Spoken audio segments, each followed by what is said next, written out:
If you were in a situation where you were asked to do such a thing and a Republican president was giving a State of the Union, the oddest thing, it seems to me, is someone who stands up and says, I'm not really going to respond to the speech, even though it's my job to respond to the speech, and then give a different kind of talk, whatever you want to say about it. Was that something that, if you were given a chance to respond to a Republican State of the Union, would you take that path and say, I'm not going to respond to this speech, I'm just going to talk about something else? You know what I'd probably do, as you know, I am not an elected official, otherwise I might not be here tonight.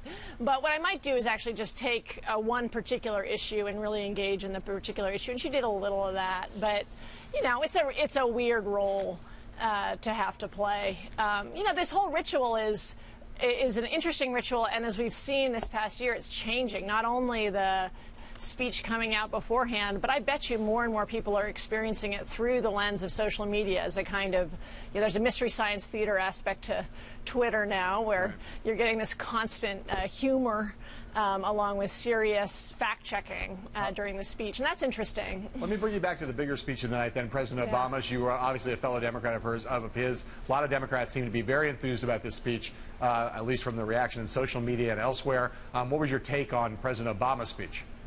Well, what I saw, I think you were talking about this a little bit, is that there's, you know, setting aside the details, there is this sort of overall vision of the economy, and it's very much an Elizabeth Warren speech.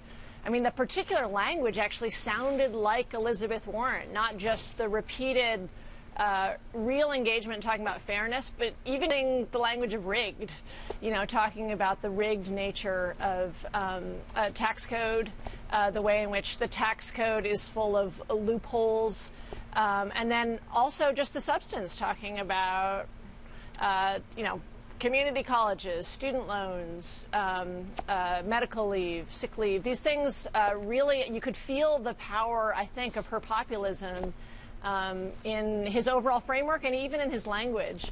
And I think that's very exciting. And I think a lot of people are really hungry for that. Professor Teachout, you've become one of the leading progressive voices in the country. You've now got a progressive president and a Congress that's controlled by Republicans. What are your realistic hopes, because you're also a pretty realistic person, what are your realistic hopes for what could happen, the policy positions that you would like to see advanced between the president and Congress in the next 2 years? Oh, wow. Well, you know, I'll be honest. I have been so focused on what we can be doing in New York. You know, as you may know, I'm really focused, I think, on sort of returning a traditional focus to public education. That's an area where I'd like to see. I was glad to see that Obama did not sort of double down on Common Core, but I'd like to see sort of a recommitment to public education. I was thrilled to see his recommitment to unions. And this was a really pro-union speech. So look, he's in a terrible position in a lot of ways, but you saw that looseness, which was quite refreshing. And I will tell you, the one thing I know from politics is anything can happen. Not anything, but that more can happen than we often imagine. Zephyr, having mentioned the thing about Elizabeth Warren, I want to ask you two questions. One of which is, do you think this is a more populist Barack Obama than you've seen before? And number two, obviously, you see that commonality, you do at least, between him and Elizabeth Warren here. Do you think this is the kind of economic message that Hillary Clinton could easily embrace? I think it's more populist than we've heard from him, and I think it's very exciting, this shift. I'm not saying there haven't been moments, but there was an overall theme in the speech that really felt like really old-fashioned populism.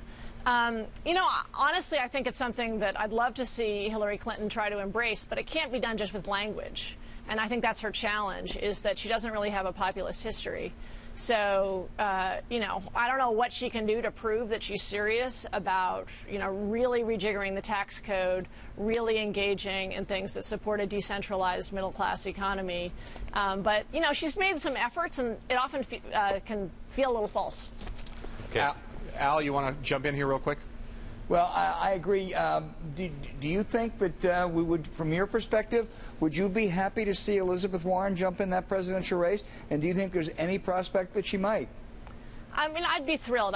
First of all, I think we need a serious primary. As a small d Democrat, you know, whatever your party, I think primaries are actually where the heart and soul of policy gets worked out.